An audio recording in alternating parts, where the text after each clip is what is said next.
But first, let's get to the latest on the Ukraine-Russia conflict. Russian President Vladimir Putin authorized a military operation in Ukraine overnight, further intensifying an invasion of the country. Ukraine's president says the government will provide arms to citizens in need and has asked for NATO allies to assist. NBC's Bree Jackson has the latest from Washington. Bree, good morning.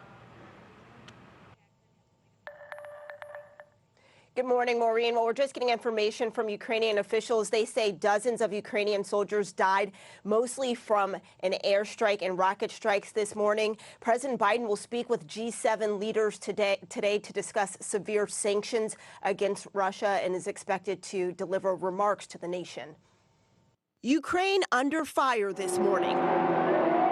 Sirens wailing and explosions heard in major cities, including the capital, Kyiv. Long lines of cars with people trying to flee to safety. President Biden condemning Russia, saying Putin has chosen a premeditated war that will bring a catastrophic loss of life and human suffering. Russian President Vladimir Putin announced the attack on state TV in Russia, claiming it's intended to protect civilians.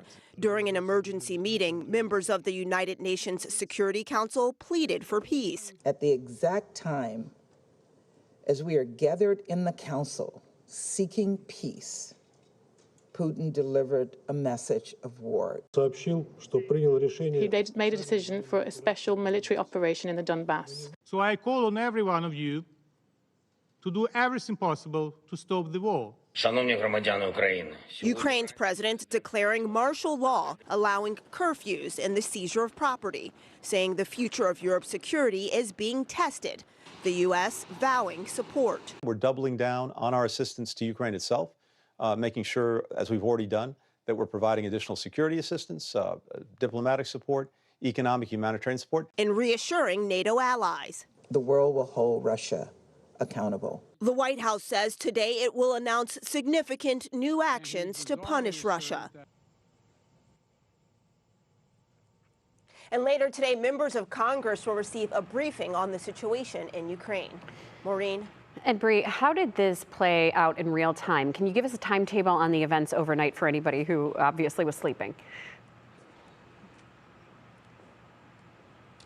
Yeah, well, here in Washington, the White House says that they got a first inkling of the invasion around 8:40 last night. And as reports of explosions started to pour in, White House officials gathered at the White House. Now, this includes Jake Sullivan, the national security advisor, to help President Biden finalize a statement. That statement hit inboxes around 10:26 last night. And then around 11:30, officials told NBC News that the president had been briefed from military officials, including Secretary of Defense Austin, as well as Secretary of State Antony Blinken.